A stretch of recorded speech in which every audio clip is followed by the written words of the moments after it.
Oh, alright, folks, time to do my picks for UFC Fight Night Hendricks versus Thompson. The rotten corpse of what at one point was UFC 196, but because Fabricio Verdum only wants to fight injured if he's fighting Cain Velasquez, the fight against Stipe Miocic isn't happening.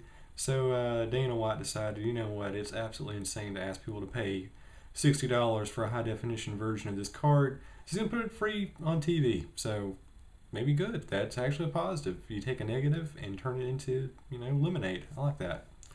All right, so our new main event is Johnny Hendricks taking on Stephen Thompson.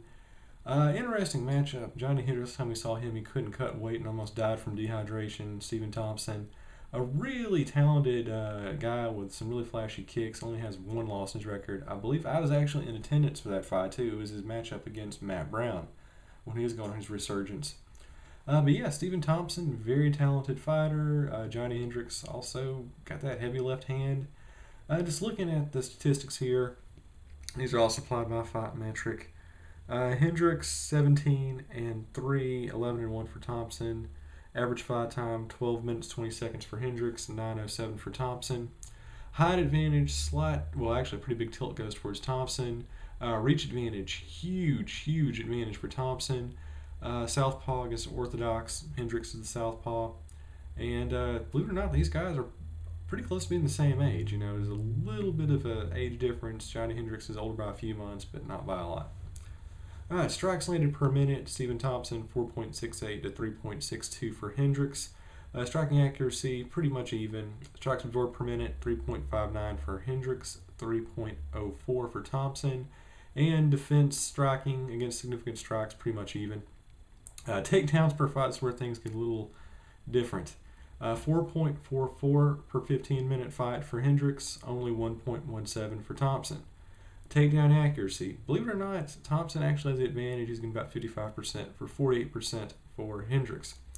Takedown defense favors Thompson by considerable margin. He's stuffing 78% of his takedowns compared to 61% against Hendricks.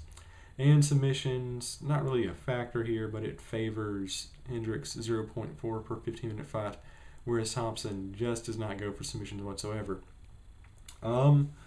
Yeah, this is actually a really interesting matchup. I don't really know who to call in this one. Hendricks, he's probably the better overall fighter. He's more predictable. But Thompson, he's been fighting very, very well, and we know upsets happen all the time. I mean, we had the big one with Sage Northcutt last night, and anything can happen. So, I don't know. Assuming Hendricks can go into this fight and he's not half dead from dehydration, I don't know, I'm going to go with Hendricks. Thompson is a very talented fighter, but, Hendricks is the cagey veteran, and when a fight like this, you got to go with a guy who's got a little bit more experience, who's been in the UFC, who's been in main events, headline pay-per-views. So, it should be interesting. Let's see what Thompson's gas tank is like. I don't see Hendricks finishing him, even though it would be awesome if he did. So I got Hendricks winning this one, a 5-round unanimous decision. And by the beginning of the 4th round, both these guys are just half dead from exhaustion. All right, co-main event. Roy Nelson taking on Jared Rosholt. Yes, big country in a co-main event. Taking on the big show, Jared Rosholt. All right, Roy Nelson, 21 and 12 record. Rosholt 14 and 2. Average fight time for Roy Nelson 9.55. 13 minutes and 5 seconds for Rosholt. 2-inch height advantage for Rosholt. 2-pound weight advantage for Rosholt, presumably. 3-inch reach advantage for Rosholt. Both of these guys are orthodox, and Roy Nelson is 10 years older than Jared. Strikes landed per minute, about even. Striking accuracy favors Jared Rosholt.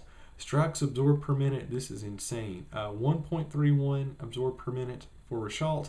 5 per minute by Nelson. That does not bode well whatsoever. Defense, once again, favors Rosholt. Takedowns per fight, Rosholt getting 2.13, Nelson getting 0.8 per fight. Takedown accuracy favors Rosholt. Takedown defense favors Rosholt, and submissions are dead even. Roy Nelson has coming off a 2-fight losing streak, whereas Rosholt has won his last 3. I'm going to go with Rosholt in the passing of the torch. I think he goes in there and he flatlines Roy Nelson late in the 1st round. I got Rosholt winning, knockout. Just calling it.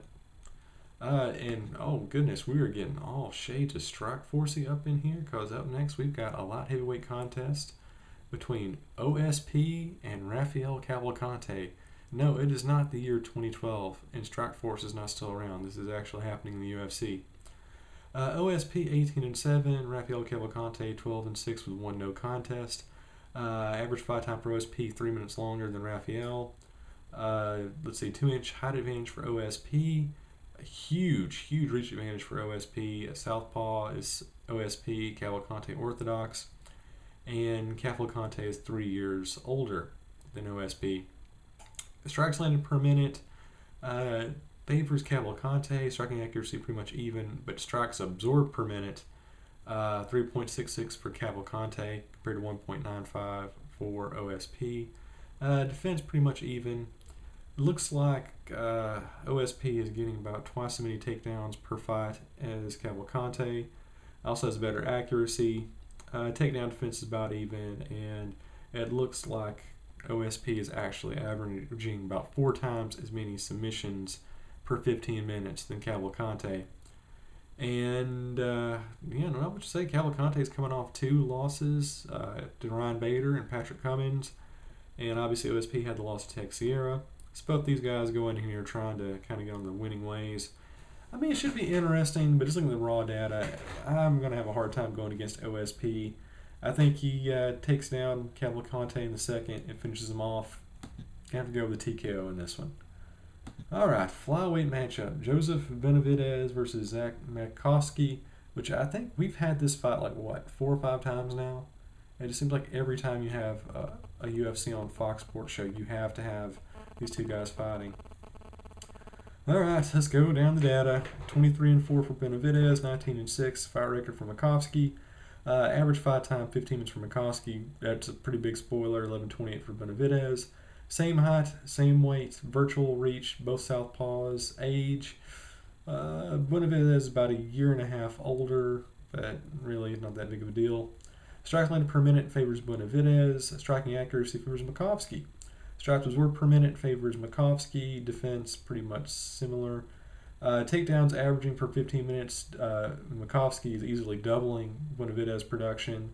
Takedown accuracy pretty much even. Takedown defense even. Submissions 4 times more on behalf of Benavidez than our good buddy Makovsky.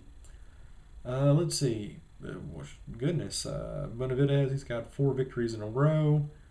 It looks like Makovsky just had a loss to Dodson. So I'm assuming that if Benavidez wins this fight, he gets another shot against the Mighty Mouse. I don't know what to expect. I mean, it's going to be fast. It's going to be very technical. Lots of punching. It's going to be a pretty entertaining, velocity-filled matchup. But I just don't see these guys really, doing enough to get a higher real knockout or anything like that. I'm going with the safe bet. I'm going to go with Makovsky. I'm going to got him winning this one by, it's going to be pretty boring and say unanimous decision. All right, and our curtain jerker for the evening appears to be a matchup between light heavyweight prospects Misha Strukanov and Alex Nicholson. So I don't really know a whole lot about these guys. In fact, I know absolutely nothing about Alex Nicholson. But Misha, he's got a win over some guy named Jolly, and it's really hard to do stats because I don't know anything about Nicholson. So your guess is as good as mine, but I'm going to go with Strukanov because Strukanov is a cooler last name than Nicholson. I know it's not very technical. It's not really the best if you're a heavy bettor, if you're serious about this thing, but you know what? Who cares? You can go get prediction from somebody else. All right, just running down my quick picks for the rest of the main event, or not main event, for the card. All the stuff's going to be online and on channel 4005 on your local cable system. I'm going to take Mike Powell over Sean Spencer, second round TKO. Joshua Burton against KJ Noons. Man, it is Strike Forcey this show. I'm going to go with KJ Noons, third round stoppage. Derek Lewis against Damian Grabowski. I'm going to go with Grabowski by submission, first round. Ray Borg against Justin Scoggins. And I'm going to go with Borg because Scoggins will not assimilate. Noah Lahat taking on Diego Rivas, another featherweight matchup. Don't know anything about either of these guys. I'm going to go with Lahat. Um, Probably the most interesting fight of the entire show. Mickey Gall taking on Mike Jackson.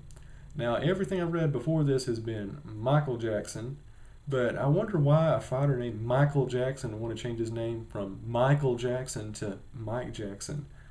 I don't know much about that. Well, anyway, the story there is if Mickey Gall wins, he gets to fight CM Punk at UFC 200 or whenever. So, I don't know. I'm going to go with Mickey Gall. I want to see that happen. I want to see CM Punk get knocked out on live television. And our opening main events, or not main event, why do I keep saying that? Our opening for the entire show, Artem Lowboy taking on Alex White. I'm going to have to go with Lowboy because White, that's white privilege. Can't have that.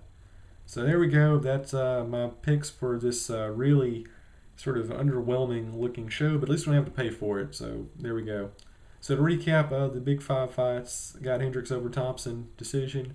Got Rochelle over Nelson, knockout first round. Got OSP over Cavalcante, second round knockout. Got Buenavides over Makovsky, decision. And I got Misha Surkanov over Alex Nicholson, I don't know, third round stoppage, late. That's all I got. All right, well, that's it. That's our big upcoming pay-per-view that's not a pay-per-view anymore. Watch it, don't watch it, nobody's making you. That's the beauty of a democracy.